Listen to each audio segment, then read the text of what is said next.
that was kind of miraculous also because of the fact that it's amazing. 1965, from 1965 up to now, most of the people that lived here on this block still live here. Yeah. And they're not going anywhere. Right. And they have kind of kept this block up. It has always been, it always amazed me that they have a block club, they do. Look. Yeah, there it is. They have a block club, and they came together as a community. Do I turn? And keep straight. I keep straight. As a family, community, and families have come together and kept these neighborhoods up. So that is the answer to my question. Why didn't you leave? Why didn't a bunch of people leave? Well, a bunch of people did leave. A bunch of people did leave, but a lot stayed. But it could be that the bad apples left. Yeah, it was that. And so when we were family oriented, those were the ones that pulled together and stayed. And so it amazes me, these blocks here, we used to be Helen, Concord, and Canton, that we all pulled together and as a community, right, and did what we needed to do to keep our blocks safe or keep it. Did you have like a neighborhood watch? And we stuff? always had blocks clubs. Always had block clubs. Oh, that's part of the blocks club. Is that's to the keep block it safe. Club, and that. So it amazes me when I'm still here from a kid to now. It just amazes me how it has transformed and how it has changed, how quiet it is. It's just like, it blows me away. I be like, I'm in the Twilight Zone. Oh, okay. This is the block I grew up on right here now. Now, did these... Used to be rough. All these was houses. It was houses. Where the drugs have towed this block up. Okay. Now, a miracle was, Helen was very... The street we just came off of, yeah, they seem to kept their block up real well. And when I come on this block and I say, wow, it is different from Helen and Canton. Yeah. Because Canton was one of the streets that drugs ran rapid. They didn't do a lot of that on Helen. Concord is another one. Okay. I think it's about 4 houses on Concord. And so, but this block has changed so differently because we only got 20 families out of a 90 family, block. Now we got maybe 20 families. You mean 90 houses? Yeah, it'd be 90 houses on each side. You got 90 houses on the block. Right.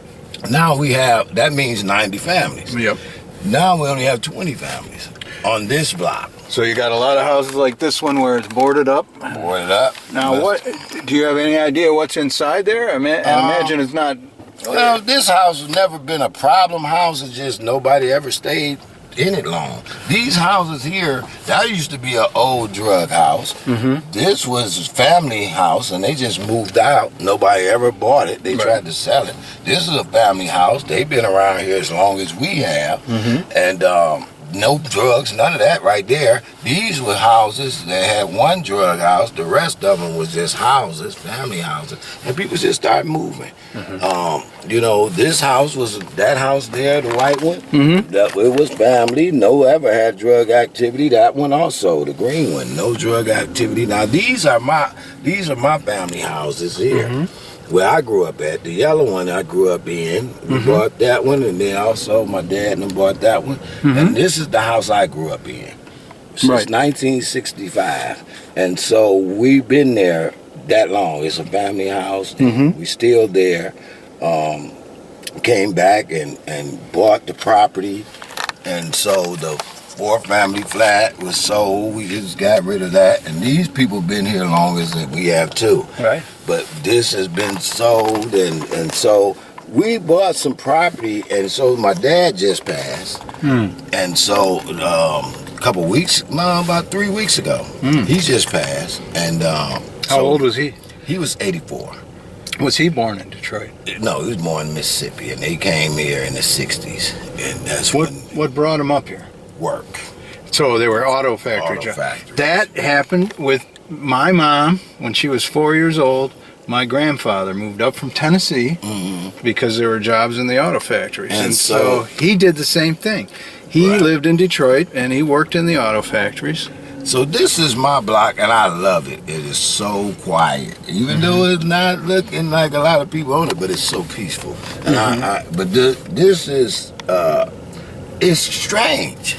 It's strange to me how peaceful it is. It is so strange. Well, that's the thing. It's a lot like. I'm trying to articulate. This way. Okay, I'm trying to articulate why everybody's gone. Everybody's gone, but it was a scary place. It was a rough place. Yeah. This area was. This is where you were. That right here. Okay. Right here is the next block, which is Concord, where all the activity was at. And you see 1, 2, 3, 4, 5, 6, 7, 8, 9, 10 houses on this block. And the others are gone because they were like crack houses? Drugs. Is that the drug? Crack or? Crack. Okay, so crack's the bad news. Heroin. Heroin and crack was the most devastating in this area. And But gangs. But they're gone now, right? Gone. What does a gang decide? All right, we're moving to the suburbs. Well, there's more business there, or there's less hassle? Once they tackle the gangs, Yeah. the drugs came. First, the problem was the gangs. Okay. Then came the drugs. Okay. Afterwards, and as you can see, drugs devastates a community and a neighborhood. And we were such a big part of the problem that it amazes me how I survived. Right. Because a lot of people did not survive this event. I mean, not event, but this tragedy. It was really a tragedy because it took us. You want me to go right? Yeah, it took us out of our regular state. Yeah. You know, let's put it that way, because we were family. It was a lot of great families around here. A lot of them moved, like I said. A lot of them just moved, and after that, it was just drugs. And then the neighborhood declined, but it's almost like highly specific. On this street, this happened, and on that street, it didn't happen. Yeah. And it's almost like because of the different moms that might have been there, or the dads that said, "You take that over on the other block. Don't let me see." People who stepped up and stood up for, we're not gonna have this on our block. So then the micro environment, the one block did well, and the next block, you see what happened to all the houses. They're gone, and there's a lawn there. Gone. These are where most of the stars stayed. Diana Ross house is right there. Is that right? That's it. That's the one she had right there. And it's still here. It amazes me. Well, it's made of bricks. Yeah, it's still here. And they rehabbed it. They had got in it. But they rehabbed this house, and this was her house, right? It's amazing. It is. I wonder where she lives now. I really don't know, but it amazes me. That's where her property, one of the first properties she bought was right there. Matter of fact, I believe that was her first one, right there. And it always amazes me when I come by here. All right. It's a true fact. I mean, you know, and these were the stars of Motown and all them stayed, and judges and, you know, people of that magnitude. And this area, this street where I thought it was so, this is why I think it's so important, is because no one bothered these streets. Right. This street, I mean, as bad as it was protected. Right. I don't know, God protect, I don't know who was protecting it. But they were well protected in this area. Yeah. And you know, and it's still here today. And I always loved it. I always wanted a big house. And this is East Grand Boulevard. East Grand Boulevard. That's what really makes it unique, because now you're getting people who are, it looks like, it's kind of hard to explain. I know quite a few people live in this area. Right. And they're not rich, but they just rehab the property. Well, that's the other thing. Because the property values had fallen so low, you could pick it up for really low prices. And then, if everybody else is fixing up, the whole neighborhood, a rising tide, lifting all boats. And so you can be in a heck of a lot of house for some elbow grease. Yeah. And you know, if you have the income to do the rehab, but then you've got a really nice value. Now, people don't really see this side of Detroit. No, they don't. And I never knew it existed. And that's why I wanted to bring you here, because what they're doing is most families now are coming together, and they will live in these properties say 5, 6 people, 7 people in a house, and that looks like they split got the room. rent. Yeah, that would split the bills. Okay. And they could come together and live and unified, and that's what has been happening in this area. Now, there's been people who may be in here for years. I'm quite sure it has, but this is what has been happening in Detroit. Right. A lot of people are coming together. They'll come together and just split the bills. Mm-hmm. You know what I mean? And so, that's the amazing part. Right. That you can come together and think of a way to capitalize on what bad thing happened. Okay, well, there's a good thing. There's these are not abandonments, right? No. The abandonments are different. It's a historic church. Is it? That's empty. Amazing. It is. And as you can see, we don't see a whole lot. It's a great, nice day. You don't see a whole lot of walking. You don't see a lot of, standing around like back it used to do. And it amazes me how things have changed. Right. Around this area. And so I'm grateful that I survived to be able to see this happening and be a part of it, and not be a villain, but be a volunteer. And it's amazing to me. I love it. I really do. I love the fact that change is inevitable. We're gonna have it, and either we get with the change or be left behind. Okay. Basically. So I'm excited about it myself, and a lot of other people are too. Yeah. It's a lot of people, but I don't know what to say about. Well, it's the investment because the out-of-towners. Mm-hmm. Out-of-towners. It amazes me how they come and eat this property up. Yeah, but it must be, there's an economic reason. It's not like, okay, well, I'm going to throw my money down a hole in Detroit because I'd like to. They know it's coming back. Yeah, they know it's coming back. I truly believe that by them tearing down all the houses, that they know they're going to rebuild. The mayor wouldn't be tearing down all this property if he didn't see it was a path to rebuild. Yeah, because some of it just needs to come down. I mean, that's basically what's going to happen, and that's what doesn't happen as we see. But they also have a plan to rebuild. Right. And that's what I see. Me myself, I don't see them continuing to tear down properties. Well, I know you up on the Heidelberg project. You up on the Heidelberg? No, what's going on there? You didn't know that? That's a part of Wayne State University. That's called the Heidelberg. That's art. That's supposed to be art, and people pay for that. Wayne State promotes that. Oh yeah, Wayne State. They are sponsors of that. You can look it up on the computer. Heidelberg. It's called the Heidelberg Project. All right, I will. I'll check it out. It's amazing. It's amazing how people call junk art. Mm-hmm. That's what it is. It is. It's art. Wayne State send a lot of people come just to see that. Right.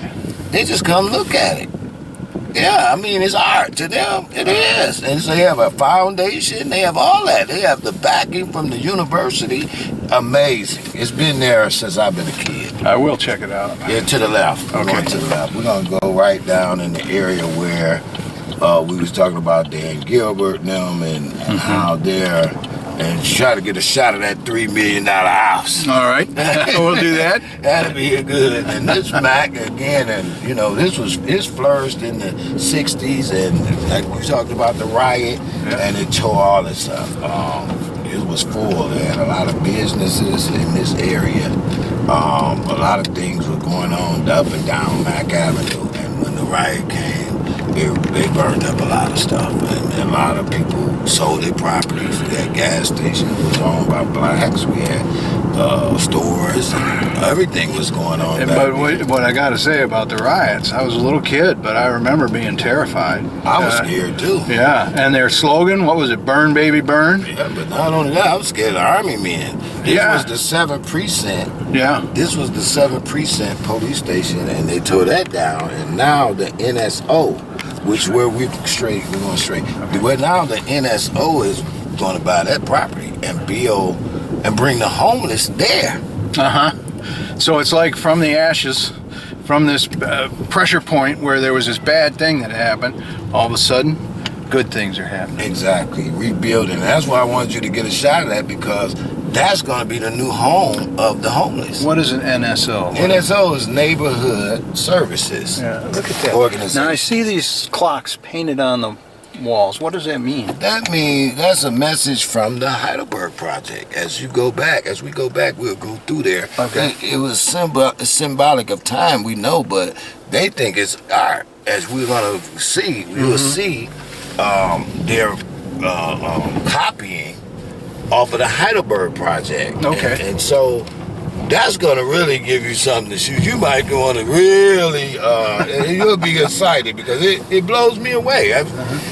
That's what that is. They're expressing themselves through what they say is art, just graffiti or whatever it is, but it's the time.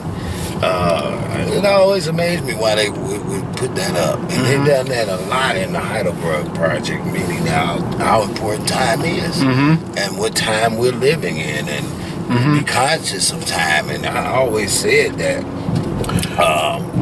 a lot of us are not conscious of time. It's interesting because every time I've seen one of those graffiti clocks, it's been about 7:10, 7:15. Okay. So the time must be completion. Oh, is it? Okay. You know, in the biblical sense, 7 represents completion. All right. And so that's ironic, but it was symbolic to the completeness, and I guess the rough times are over. I don't know, because we are definitely in a rebuilding stage here. Well, it's on the upswing, definitely. I mean, and that's the thing. The tell is when the politicians are done planning and talking, and then the investors are here. And the investors are here. That's what's going on. Yep, These definitely. people live to make money, live to profit, and they see a profit in Detroit. Definitely, it's here. Yeah. This is a great city. And the reason is because of that crime, or the perception of crime has changed. It So has. people feel safe enough to bet their life that they won't get killed moving down to downtown Detroit. That's and is. for me, it's always been a very deep-seated thing. I'm 4 years old, and the headline says "Burn, baby, burn," and that went on for a long time. And I didn't know why blacks would be so mad, and what are they mad about, and how am I to react to that? So for me to hear of young people with a lot of money moving into Detroit is a big deal for me. I can see the miracle turnaround very clearly. I was a young kid. I was about 3 when the riot came around, and so the army men scared me, because I couldn't go nowhere. But seeing the tanks and our soldiers in your backyard, and oh wow, it was really scary. I can say that. We're going straight. Okay. And it's a picture I'll never forget. I couldn't go nowhere, but I gotta stop for just a second and get some gas. Yeah, but I did. We ain't got but about 4 or 5 more blocks up. We Okay. going fire up. But definitely that was scary.